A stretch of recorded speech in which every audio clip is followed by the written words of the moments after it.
तो अलग अलग जानवरों के नन्हे बच्चे मिलते हैं, एक शेर का बच्चा और एक भेड़िए का। इन्हें पाकर वो बेहद खुश होती है और एक माँ की तरह इन दोनों जानवरों का ख्याल रखती है। लेकिन जैसा कि आप सब जानते ही होंगे, भेड़िए को कभी पालतू जानवर नहीं बनाया जा सकता, उनकी फितरत ही ऐसी है। और जैसे जैसे समय बीतता है ये जानवर बड़े और खूंखार होते जाते हैं। अब क्या ये जानवर भूख और इंसानी मांस के लालच में इस लड़की को खा जाएंगे या हमेशा उसके साथ रहेंगे और उसके लिए अपनी जान कुर्बान कर देंगे? ये आज हम इस कहानी में देखने वाले हैं। कहानी शुरू होती है अफ्रीका के खुले घास के मैदानों से। एक शिकारी काफी देर से एक शेरनी पर निशाना साधे बैठा था। शेरनी का मासूम बच्चा दूर टहल रहा था। अपने बच्चे को बचाने के लिए शेरनी उसकी तरफ दौड़ी, मगर शिकारी ने उसे गोली मार दी। उस नन्हे शेर के बच्चे को पकड़कर सर्कस के लिए भेज दिया गया। फिर हमारी नजर जाती है अल्मा नाम की लड़की पर। अल्मा को क्लासिकल म्यूजिक बहुत पसंद था, इसीलिए वो फिलहार्मोनिक ऑर्केस्ट्रा कंपटीशन में हिस्सा लेना चाहती थी। ये वो मकाम था जिसके लिए वो 10 साल से जी तोड़ मेहनत कर रही थी। लेकिन तभी उसे खबर मिलती है कि उसके दादाजी अब इस दुनिया में नहीं रहे। अल्मा, जो सालों से अपने दादाजी के साथ उनके प्राइवेट आइलैंड पर पली बड़ी थी, कनाडा के लिए रवाना हो जाती है। उसके माता पिता पहले ही गुजर चुके थे। जब अल्मा अपने दादाजी के जादुई पेड़ के पास पहुंचती है तो वहां उनके चाहने वाले श्रद्धांजलि दे रहे थे। यहीं उसकी मुलाकात जोए से होती है, जो उसके दादाजी के गहरे दोस्त और गॉडफादर थे। जोए अल्मा को दादाजी के घर ले जाते हैं, जो उस आइलैंड के ठीक बीच में बना था। दादाजी की यादों में डूबी अल्मा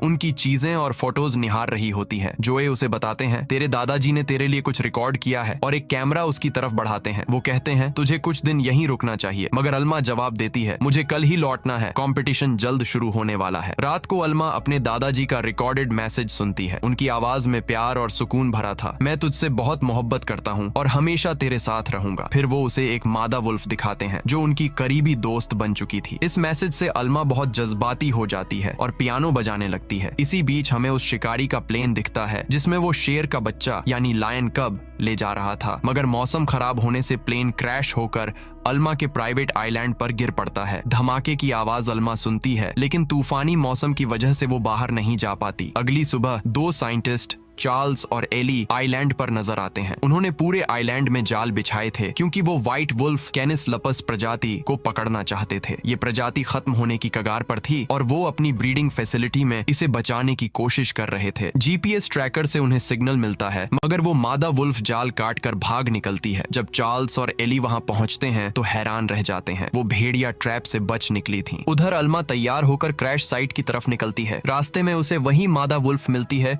जो एक ट्रैप में फंसी थी। वो अल्मा को देखकर घबरा जाती है, मगर अल्मा ने अपने दादाजी का कोट पहना था, जिसे भेड़िया पहचान लेती है। अल्मा उसका जाल काटकर उसे आजाद कर देती है। मादा वुल्फ खुशी से वहां से चली जाती है। रास्ते में अल्मा की मुलाकात उन साइंटिस्ट से होती है। वो उन्हें हंटर्स समझकर गुस्से में कहती है, ये मेरा